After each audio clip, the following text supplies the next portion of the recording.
Students, we will discuss about the important news. First news is regarding the Bangladesh के perspective से है। Students, Bangladesh के वहाँ पे एंटी रिजर्वेशन प्रोटेस्ट के दौरान में 133 जो पर्सनस हैं उनका वहाँ पे डेथ हुआ है। आप देखिए, इस वायलेंट सिचुएशन को देखते हुए बांग्लादेश की गवर्नमेंट के द्वारा जो आर्मी है उसको डिप्लॉय किया गया, जहाँ पे बांग्लादेश यूनिवर्सिटी के जो स्टूडेंट्स हैं जिनके द्वारा रिजर्वेशन के अगेंस्ट में जो प्रोटेस्ट है उसको कैरी आउट किया गया।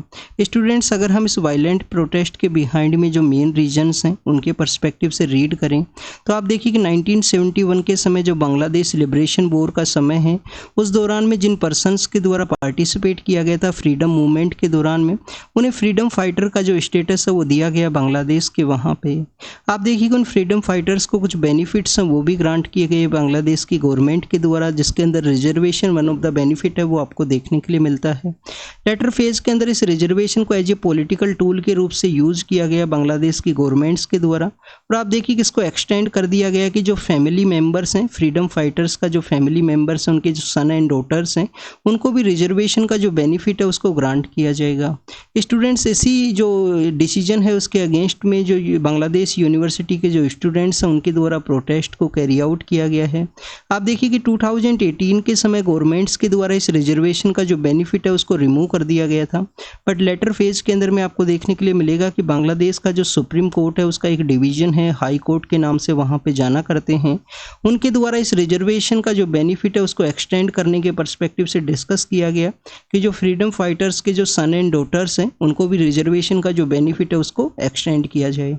अब बांग्लादेश यूनिवर्सिटी के जो स्टूडेंट्स हैं उनके द्वारा क्यों यहाँ पे जो बेसिकली प्रोटेस्ट किया गया है, आप देखिए कि बांग्लादेश के अंदर यूथ एज है वो आपको काफ़ी जो पॉपुलेशन है वो यूथ एज के अंदर आपको देखने के लिए मिलता है। मींस वहाँ पे डेमोग्राफिक डिविडेंड का समय है, डेमोग्राफिक डिविडेंड है, और स्टूडेंट्स वहाँ पे अनएम्प्लॉयमेंट है वो काफ़ी अधिक है, अनएम्प्लॉयमेंट काफ़ी ज़्यादा है, पॉपुलेशन ये आप देखिए कि यूथ फेज के अंदर में है, तो ये जो डेमोग्राफिक डिविडेंड है डेमोग्राफिक डिजास्टर के रूप से भी कन्वर्ट हो सकता है। पिछले कुछ ईयर्स के पर्सपेक्टिव से अगर हम बांग्लादेश के रिगार्डिंग में रीड करें तो आप देखिए कि रेडिकलाइजेशन और कुछ जो यूथ का जो रेडिकलाइजेशन की न्यूज़ है वो भी आपको देखने के लिए मिलती हैं। आप देखिए कि समय समय पे डिफरेंट जो रेडिकल ऑर्गेनाइजेशंस हैं उनके द्वारा भी अपना जो प्रेजेंस है उसको सेटअप करने का कोशिश किया गया बांग्लादेश के वहाँ पे, और अनएम्प्लॉयमेंट का अगर सिचुएशन क्रिएट होगा, प्रॉपर वे में जो एम्प्लॉयमेंट को जनरेट नहीं किया जाएगा गवर्नमेंट के द्वारा, तो उस समय में इस तरीके की जो सिचुएशंस हैं, जो क्राइम्स हैं वो यहाँ पे इंक्रीज होता है। नेक्स्ट अगर हम बात करें इंडिया और बांग्लादेश के पर्सपेक्टिव से तो आप देखिए कि 1971 के समय बांग्लादेश लिबरेशन वॉर के दौरान में भी इंडिया के द्वारा एक इम्पोर्टेंट रोल है वो प्ले किया गया। फर्स्ट कंट्री बनता है इंडिया जिनके द्वारा बांग्लादेश है उसको रिकॉग्नाइज किया गया था। आप देखिए अर्लियर फेज के अंदर जो बांग्लादेश है उसको ईस्ट पाकिस्तान के नाम से जाना करते थे 1947 के उस जो पार्टीशन है उसके समय में। स्टूडेंट्स, अगर हम लेटर फेज के रिगार्डिंग में रीड करें तो इंडिया और बांग्लादेश के द्वारा हर एक डिफरेंट प्लेटफॉर्म्स के अंदर में जो कोऑपरेशन एंड कोऑर्डिनेशन है वो आपको देखने के लिए मिलता है।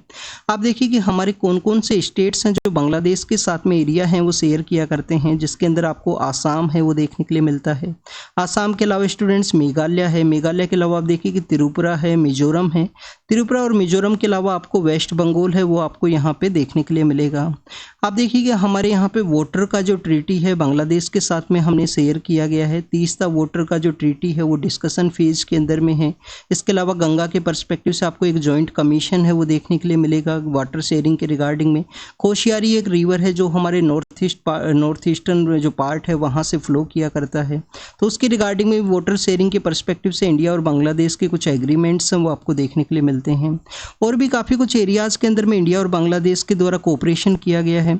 अगर हम यूपीएससी के एग्जामिनेशन के पर्सपेक्टिव से डिस्कस करें तो 2019 का जो प्रीलिम्स का पेपर है उसके अंदर एक क्वेश्चन पूछा गया था कि इंडिया के द्वारा किस कंट्री के साथ में एक न्यूक्लियर एग्रीमेंट को साइन किया गया, जिसके अंदर आप देखिए कि बांग्लादेश के अंदर में रूपपुर नाम की एक जगह है, बांग्लादेश के अंदर एक जगह है रूपपुर न्यूक्लियर पावर प्लांट जो इंडिया और रसिया के द्वारा उसको डेवलप किया जाएगा। इंडिया और रसिया के द्वारा उसको डेवलप किया गया है, तो आप देखिए इंडिया और रसिया का एक न्यूक्लियर एग्रीमेंट है जिसके थ्रू एक थर्ड कंट्री जो बांग्लादेश है जहाँ पे न्यूक्लियर पावर प्लांट है उसका डेवलपमेंट रसिया के द्वारा किया जाएगा और उसको किस तरीके से ऑपरेट करना है वो इंडिया का वहाँ पे रिस्पॉन्सिबिलिटी है। तो 2019 के प्रीलिम्स के अंदर एक क्वेश्चन पूछा गया था। इंडिया और बांग्लादेश का जो बाउंड्री है वो कितना है स्टूडेंट्स, 4096 किलोमीटर 4096 किलोमीटर है। हमारे जो स्टेट्स बाउंड्री शेयर करते हैं उसके बारे में आपको पता होना चाहिए। और भी काफ़ी कुछ एरियाज़ के अंदर में हमने एग्रीमेंट्स को साइन किया है, जिसके अंदर पाइपलाइन भी एक वन ऑफ द रीजन है। आप देखिए कि नेपाल से जो इलेक्ट्रिसिटी को ट्रांसफ़र किया जाएगा, तो इंडिया के थ्रू में जो यहाँ पे लाइन्स है उनको यूज किया जाएगा। बांग्लादेश को इलेक्ट्रिसिटी है उसके सप्लाई के पर्सपेक्टिव से। बॉर्डर हाट का जो रीजन है वो आपको काफ़ी बार न्यूज़ के अंदर देखने के लिए मिलता है। यहाँ पे एक रेलवे लिंक है जो हमने कल के न्यूज़पेपर के अंदर डिस्कस किया था इंडिया और बांग्लादेश के पर्सपेक्टिव से। वो आपको कमेंट सेक्शन के अंदर बताना है कि कौन सा रेलवे लाइन है, कहाँ से लेकर कहाँ तक है वो रेलवे लाइन जो इंडिया और बांग्लादेश के बीच में है, जिसके थ्रू आप देखिए कि इंडिया का जो चिटगांव पोर्ट है, जो मोंगला पोर्ट है बांग्लादेश के अंदर सिचुएटेड, उसके साथ में जो अपना जो ट्रेड है वो कैरी कर सकते हैं, उनसे कनेक्टिविटी है वो इंक्रीज हुआ। हमारे नॉर्थ ईस्टर्न के जो स्टेट्स हैं उनके साथ में भी आप देखिए कि जो कनेक्टिविटी है उसको सेटअप करने के पर्सपेक्टिव से बांग्लादेश का एक इम्पोर्टेंट रोल है। और रिसेंटली जो म्यांमार के अंदर रोहिंग्या का जो क्राइसिस हुआ, तो रोहिंग्याज के काफ़ी सारे जो कैंप्स हैं वो आपको बांग्लादेश के वहाँ पे देखने के लिए मिलते हैं। बांग्लादेश के वहाँ पे कहाँ हैं रोहिंग्याज के कैंप? एक तो आप देखिए कि वहाँ पे एक बाज़ार है, कोक्स बाज़ार नाम की एक जगह है। कौन सी जगह है स्टूडेंट्स, एक बार इसको ज़रूर से याद करना, कोक्स बाज़ार है।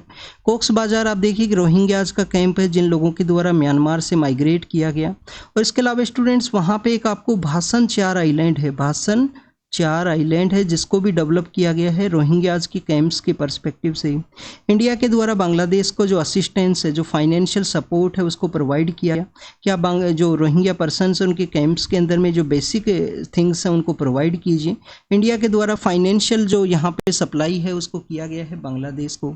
तो किस ऑपरेशन के थ्रू किया गया? क्या ऑपरेशन यहाँ पे संप्रीति है जिसके थ्रू बांग्लादेश के थ्रू इस तरीके से फाइनेंशियल असिस्टेंस प्रोवाइड किया गया इंडिया के द्वारा? ये आप कमेंट सेक्शन के अंदर जरूर से बताना, ये आपका होमवर्क है।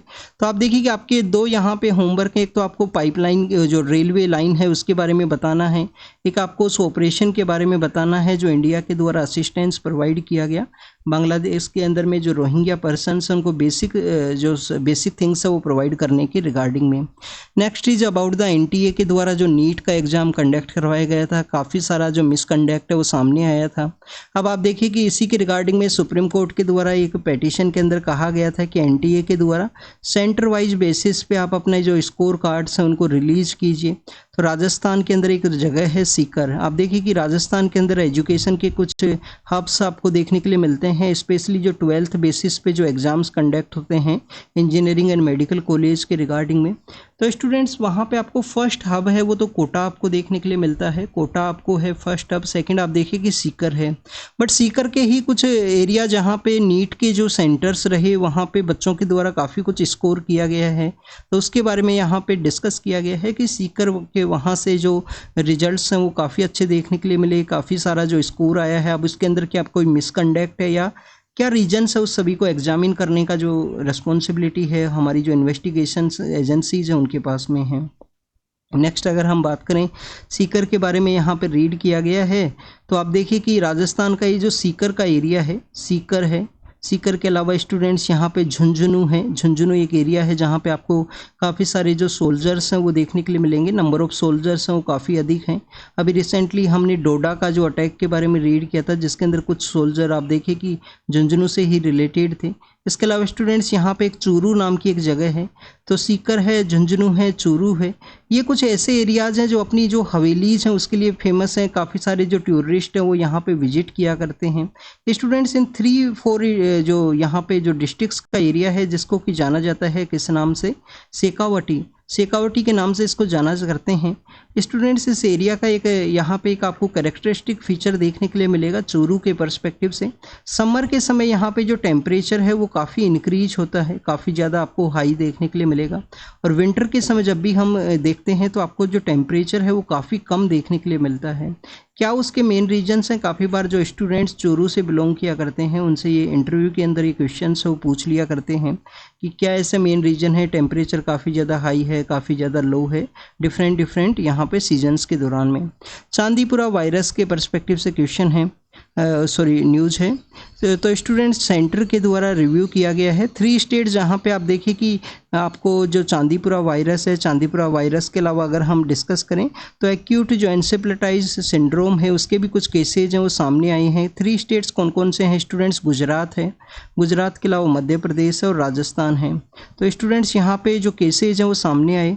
चांदीपुरा वायरस के पर्सपेक्टिव से हमने रीड किया था ऑलरेडी कि आप देखिए कि हमारा जो सैंड फ्लाई है, इसके अलावा जो एडिस मॉस्किटो है उसी के थ्रू इसका स्प्रेड है जो आपको देखने के लिए मिलता है। 1955 के समय जब चिकनगुनिया के केसेस सामने आए थे तो उस दौरान में जब डिटेक्ट किया गया तो चांदीपुरा वायरस के जो केसेज हैं वो देखने के लिए मिले हैं। उसके बाद में आप देखिए कि 2003 के समय महाराष्ट्र और गुजरात के अंदर कुछ केसेस सामने आए थे जिसके अंदर 100-200 के आसपास कुछ चिल्ड्रंस उनका भी डेथ हुआ था वहाँ पे। और अभी रिसेंटली चांदीपुरा वायरस और एक्यूट जो एन्सेफेलाइटिस सिंड्रोम है उसके केसेज हैं वो सामने आए हैं। तो आप देखिए कि एक तो मेन रीजन आपको पता होना चाहिए कि सैंड फ्लाई के थ्रू या जो एडिस मॉस्किटो है जिसके थ्रू आपको बेसिकली जो जीका वायरस है उस सब के स्प्रेड के रिगार्डिंग में वो मॉस्किटो का रोल आपको देखने के लिए मिलता है। तो उनका यहाँ पे रोल है इस वायरस के स्प्रेड के पर्सपेक्टिव से। चिप के यहाँ पे फॉर्मेशन के बारे में है, चिप के कंस्ट्रक्शन के बारे में है। आप देखिए कि इंडिया का भी यहाँ पे एक बेसिकली ड्रीम है कि हमारे यहाँ पे चिप फॉर्मेशन या चिप का जो मैन्युफैक्चरिंग इंडस्ट्री है वो डेवलप हो। अभी जो प्लांट है उसको धुलेरा नाम की एक जगह है, धुलेरा नाम की जगह है, कहाँ पे है? गुजरात के अंदर में। वहाँ पे एक प्लांट है उसको सेटअप किया जाएगा। यहाँ पे ताइवान के पर्सपेक्टिव से डिस्कस किया गया है कि इंडिया और ताइवान के थ्रू किस तरीके से एग्रीमेंट को सेटअप किया गया है जिससे कि यहाँ पे इंडिया के अंदर में जो चिप मैन्युफैक्चरिंग का जो हब है वो डेवलप हो सके। टाटा के पर्सपेक्टिव से भी है यहाँ पे, बट स्टूडेंट्स कुछ कंसर्न्स भी हैं। आप देखिए कि चाइना के द्वारा कंटिन्यूस इसको यहाँ पे इसको मॉनिटर किया जाता है, चाइना के द्वारा कंटिन्यूस इसको देखा जाता है कि कोई यहाँ पे क्योंकि प्रेजेंट समय में चाइना का जो इम्पोर्टेंट रोल है वो आपको चिप मैन्युफैक्चरिंग के अंदर में देखने के लिए मिलता है। तो चिप मैन्युफैक्चरिंग के बारे में है, आप देखिए क्या यहाँ पे चिप मैन्युफैक्चरिंग के पर्सपेक्टिव से कुछ इंपॉर्टेंट मिनरल्स हैं जिनका प्रेजेंस होना जरूरी है। क्या जो मोनेजाइट जो सैंड है जो आपको कहाँ पे देखने के लिए मिलता है? केरल के वहाँ पे। क्या उसका एक इम्पोर्टेंट रोल है चिप के मैन्युफैक्चरिंग के अंदर में? जो चिप मैन्युफैक्चरिंग के जो इंपॉर्टेंट एलिमेंट्स हैं उनके बारे में आपको रीड करना उसके बारे में यहाँ पे। Next is regarding the OBC candidates के जो डिफरेंट लेयर्स हैं, क्रीमी लेयर के अंदर उनको ऐड किया जाएगा या नॉन क्रीमी लेयर के अंदर में, तो उसके टेस्ट के पर्सपेक्टिव से यहाँ पे डिस्कशन है। स्टूडेंट्स अभी आप देखिए कि कुछ कंट्रोवर्सी क्रिएट हुआ सबसे पहले हम ओबीसी कमीशंस के बारे में रीड करते हैं यहाँ पे। स्टूडेंट्स इंडिपेंडेंस के बाद में 1951 के समय में आप देखिए कि काका कालरेकर कमीशन है उसको कॉन्स्टिट्यूट किया गया था जिसको कि हम किसके नाम से जाना करते हैं? फर्स्ट ओबीसी कमीशन है काका कालरेकर कमीशन। सेकंड ओबीसी कमीशन के बारे में अगर हम रीड करें तो बीपी मंडल कमीशन है जो 1978 के समय कॉन्स्टिट्यूट हुआ जब जनता गवर्नमेंट पावर के अंदर में आती है। तो बीपी मंडल कमीशन है जिसको कि other backward class second commission है उसके द्वारा हेड किया गया। स्टूडेंट्स इन्हीं के द्वारा कुछ 27% रिजर्वेशन है वो ग्रांट करने के पर्सपेक्टिव से डिस्कस किया गया था जिसको कि 1989 के समय में हमारे जो वीपी सिंह गवर्नमेंट है वो पावर के अंदर में हुआ करती है, वीपी सिंह जो प्राइम मिनिस्टर हुआ करते हैं उनके द्वारा उसको इम्प्लीमेंट किया गया था। तो स्टूडेंट्स उस समय एक फ्रेज भी चलता है हमारे पॉलिटिकल डोमेन के अंदर में मंडल वर्सेज कमंडल का, क्योंकि आप देखिए कि जो राम जन्मभूमि टेम्पल का जो मूवमेंट है जिसके रिगार्डिंग में अभी टेम्पल को इनोग्रेट किया गया था उसी दौरान में आपको जो राम जन्मभूमि जो टेम्पल मूवमेंट है वो भी आपको एक पीक फेज के अंदर देखने के लिए मिलता है जिसका 1992 के समय आप देखिए कि जो बाबरी मस्जिद डिमोलिशन है वो आपको देखने के लिए मिलेगा 1992 के समय में। तो स्टूडेंट्स ये मंडल वर्सेस कमंडल का जो फ्रेज पॉलिटिकल फ्रेज यूज किया जाता है हमारे पॉलिटिकल डोमेन के अंदर में, बाद में ये जब इसको इम्प्लीमेंट किया गया 1989 के समय इसको कोर्ट के अंदर चैलेंज किया गया। कोर्ट के अंदर 1992 के समय आप देखिए कि एक केस आता है, केस का क्या नाम है? इंदिरा साहनी केस। इंदिरा साहनी केस के अंदर में केस के अंदर में बेसिकली यहाँ पे 27% रिजर्वेशन है उसको वैलिड माना गया। बट स्टूडेंट्स यहाँ पे बता दिया गया कि 50% का कैप होना चाहिए, 50% का जो कैप है वो क्रॉस नहीं होना चाहिए। इसके अलावा स्टूडेंट्स इसके अंदर ये भी डिस्कस किया गया था कि यहाँ पे जो क्रीमी लेयर का जो कॉन्सेप्ट है वो होना चाहिए कि कुछ एजुकेशन या कुछ यहाँ पे जो जिनके पास में मोर मनी है उनको नहीं ऐड किया जाएगा, उनको उनको एज ए जनरल कैटेगरी के रूप से ही ऐड किया जाएगा। अब आप देखिए कि कौन से ऐसे 2 क्राइटेरिया हैं जिसके बारे में यहाँ पे डिस्कस किया गया है। तो क्रीमी लेयर के रिगार्डिंग में 2 क्राइटेरियाज हैं। अगर पर्सन यहाँ पे गवर्नमेंट एम्प्लॉय है, अगर किसी भी पर्सन है जो ओबीसी कम्युनिटीज से बिलोंग किया करता है, उनके अगर पेरेंट्स हैं जो यहाँ पे गवर्नमेंट एम्प्लॉय हैं, तो स्टूडेंट्स उस समय में उनका जो यहाँ पे जो स्टेटस है कि उनको कौन सा जॉब उनके द्वारा सिक्योर किया गया है। अगर आप देखिए कि उनके पास में A क्लास जॉब है, अगर वो member of parliament, member of legislative assembly हैं, तो उनके जो चिल्ड्रंस हैं उनको बेसिकली यहाँ पे अदर बैकवर्ड क्लास का जो रिजर्वेशन का जो बेनिफिट है वो नहीं ग्रांट किया जाएगा। सेकेंड, अगर हम बात करें स्टूडेंट्स अगर गवर्नमेंट एम्प्लॉय हैं, उनकी रिगार्डिंग में भी एक और क्राइटेरिया है यहाँ पे कि 40 ईयर्स का जो एज है, 40 ईयर्स से पहले उनके द्वारा अगर A क्लास ऑफिसर का जो सर्विस है उसको नहीं यहाँ पे प्रमोशन के थ्रू या उससे पहले उनके द्वारा नहीं लिया गया है, तो उनके चिल्ड्रंस को भी यहाँ पे जो रिजर्वेशन का जो बेनिफिट है वो अवेलेबल रहेगा। स्टूडेंट्स इसके अलावा अगर हम बात करें जो पर्सन यहाँ पे गवर्नमेंट एम्प्लॉय नहीं है, उनकी रिगार्डिंग में 8 लाख का कुछ क्राइटेरिया है वो आपको देखने के लिए मिलता है। एग्रीकल्चर लैंड कितना है, 8 जो लाख का जो क्राइटेरिया है जो उनकी यहाँ पे इनकम है या नहीं है, ये कुछ आपको जो कुछ क्राइटेरियाज हैं वो देखने के लिए मिलते हैं उनके पर्सपेक्टिव से। तो ये ओबीसी रिजर्वेशन के बारे में था। क्या हमारा जो national commission for backward class है वो किस कॉन्स्टिट्यूशन अमेंडमेंट एक्ट के थ्रू उसको क्रिएट किया गया, क्या 102 कॉन्स्टिट्यूशन अमेंडमेंट एक्ट के थ्रू में है। इसके अलावा अगर हम बात करें तो आपको पता होना चाहिए जस्टिस रोहिणी कमीशन है, आर्टिकल 340 के अंडर में प्रेसिडेंट को पावर है कि समय समय पर रिजर्वेशन है उसको एग्जामिन किया जा सके। नेक्स्ट आप देखिए कि मिजो वुमेन है जिनके द्वारा टाइगर को मार दिया गया था अपने एक्स के थ्रू में, उनके कुल्हाड़ी के थ्रू उसको मारा गया था। तो स्टूडेंट्स उनका अभी डेथ हुआ है, उसके बारे में डिस्कस किया गया है। मिजो के बारे में जब भी डिस्कस किया जाए तो मिजोरम के बारे में डिस्कशन है। मिजोरम को कब इंडिया के अंदर में स्टेटहुड है वो ग्रांट किया गया। आप देखिए कि नॉर्थ ईस्ट का जब मैप चेंज होता है 1971-72 के समय, जब मिजोरम को और अरुणाचल प्रदेश, फार ईस्ट के अंदर में सबसे टॉप के ऊपर अरुणाचल प्रदेश है, सबसे डाउन के अंदर में कौन है, मिजोरम है। तो आप देखिए कि इन दोनों को यूटी है वो बनाया गया था 1971-72 के समय में। बाद में लेटर फेज के अंदर जब गोवा को स्टेटहुड दिया गया, गोवा को स्टेटहुड कब दिया गया, 1987 के समय में।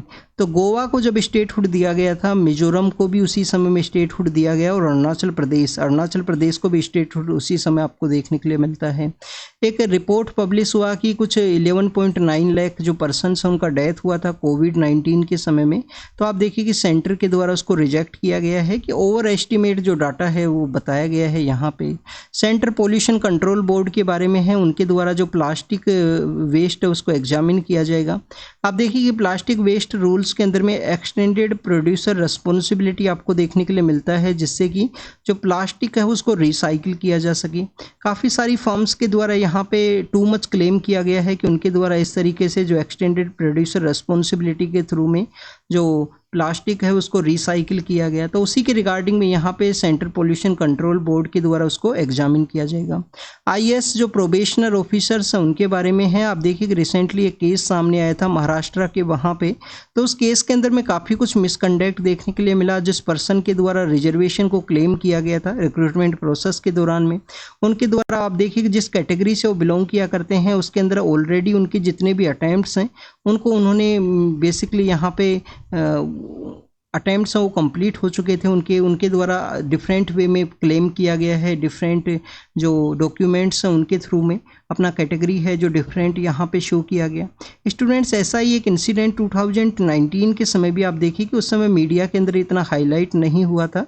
एक I think Indian revenue service से एक पर्सन है वो बिलोंग किया करते थे, शायद इंडियन रिवेन्यू सर्विस है या कोई डिफरेंट सर्विस है, उनको भी इसी तरीके से आप देखिए कि निकाला गया था जॉब से कि उनके द्वारा ऑलरेडी डिफरेंट नेम से जो कुछ अटैम्प्ट्स मिला करते थे वो उनके द्वारा कंप्लीट किए गए।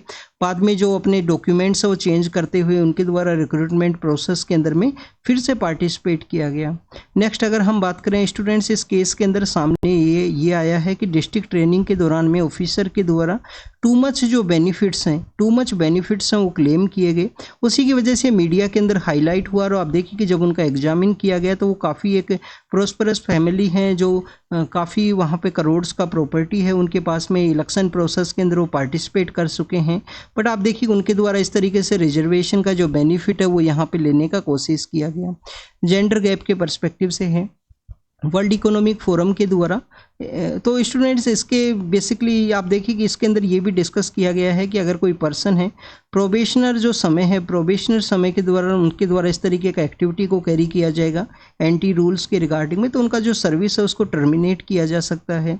इसके अलावा अगर हम प्रोबेशनर टाइम पीरियड के बारे में रीड करें तो बेसिकली 2 ईयर का हुआ करता है, बट अगर किसी पर्सन के द्वारा जो कुछ एग्जामिनेशन है, जो आपको अकेडमी के अंदर एग्जाम है, लाभासना जो अकेडमी है वहाँ पे, या आप देखिए कि जो बेसिक एग्जामिनेशन है उनको अगर नहीं पास किया जाता है तो 4 ईयर तक इसको एक्सटेंड किया जा सकता है, जो प्रोबेशन का जो टाइम है। नेक्स्ट जेंडर गैप के बारे में है, तो वर्ल्ड इकोनॉमिक फोरम के द्वारा आप देखिए कि जेंडर गैप जो इंडेक्स है उसको निकाला जाता है। तो इंडिया का 129 जो रैंक है वो आया है, 129 रैंक है आउट ऑफ 146 जो कंट्रीज हैं जेंडर गैप के अंदर में। जिसके अंदर अगर हम इंडिया का रैंकिंग के पर्सपेक्टिव से डिस्कस करें तो एजुकेशनल जो अटेनमेंट एक आपको यहाँ पे 4 इनके डायमेंशन हैं। पॉलिटिकल एम्पावरमेंट जिसके अंदर इंडिया का रैंक काफ़ी अच्छा आपको देखने के लिए मिलता है। एजुकेशन अटेनमेंट है, तो आप देखिए कि एजुकेशन के अंदर इंडिया का जो रैंक है वो डिक्लाइन हुआ।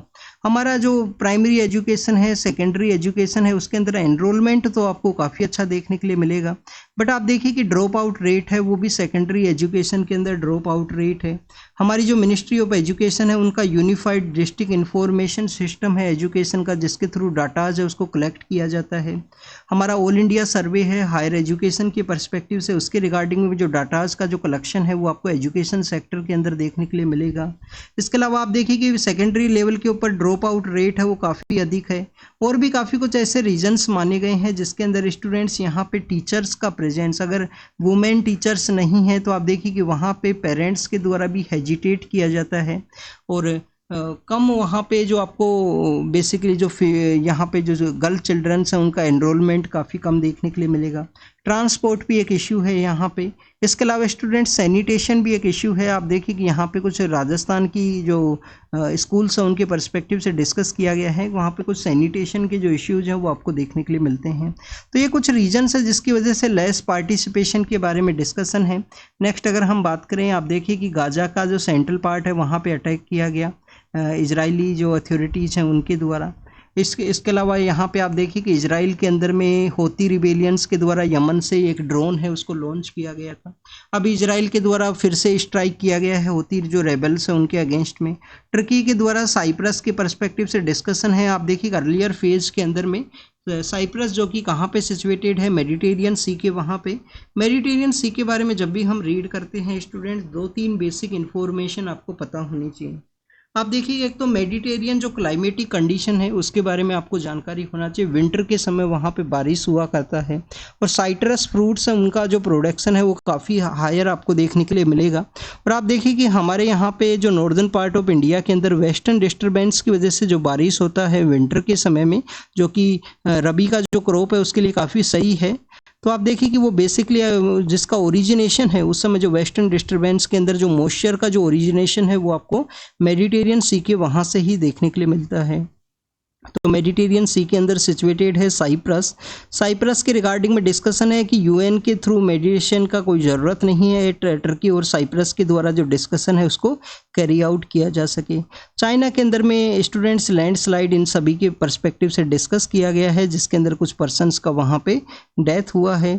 नेक्स्ट अगर हम बात करें ट्रंप का, यहाँ पे यूक्रेन के जो पॉलिटिकल लीडर हैं उनके थ्रू डिस्कशन है कि उनके द्वारा वर्ल्ड के अंदर पीस लाने का कोशिश किया जाएगा। यूक्रेन के पर्सपेक्टिव से डिस्कशन है, रसिया के द्वारा कुछ अटैक किया गया। और द हिंदू का जो संडे का न्यूज़पेपर है उसके अंदर फ़ोटो के थ्रू एक शो किया जाता है। तो आप देखिए कि फ़ोटो के थ्रू यहाँ पे तमिलनाडु का जो थ्रिसूर है उसके पर्सपेक्टिव से डिस्कस किया गया है। थ्रिसूर के अंदर एक फेस्टिवल के रूप से सेलिब्रेट किया जाता है जिसको कि यहाँ पे अन्याथू नाम से जाना जाता है। अन्याथू नाम से उसको जाना करते हैं। क्या है ये फेस्टिवल? जो एलिफेंट्स हैं उनको बेसिकली आप देखिए जो अच्छा खाना है वो खिलाया जाता है, एलिफेंट्स को वर्शिप किया जाता है इस फेस्टिवल के दौरान में। एक मलयालम ईयर के यहाँ पे जो मंथ है उसके पर्सपेक्टिव से इसका सेलिब्रेशन है। नेक्स्ट अगर हम बात करें कब ये सेलिब्रेशन स्टार्ट हुआ, आप देखिए कि एशियन गेम्स के लिए कुछ एलिफेंट्स हैं जिनको कि न्यू दिल्ली के अंदर ले जाया गया था 1985 के समय में। तो स्टूडेंट्स उसी के पर्सपेक्टिव से डिस्कशन है कि उनको बेटर यहाँ पे जो डाइट्स हैं, बेटर जो खाना है वो प्रोवाइड किया जाए, तो उसके रिगार्डिंग में यहाँ पे डिस्कशन है इस फेस्टिवल के पर्सपेक्टिव से। तो this is all about the today's newspaper discussion. जो इम्पोर्टेंट न्यूज़ है उसके बारे में हमने रीड किया। आप इसको नोट डाउन कीजिए। इस इंफॉर्मेशन जो भी आपको होमवर्क दिया गया है वो कमेंट सेक्शन के अंदर बताइए। Thank you students, thank you very much.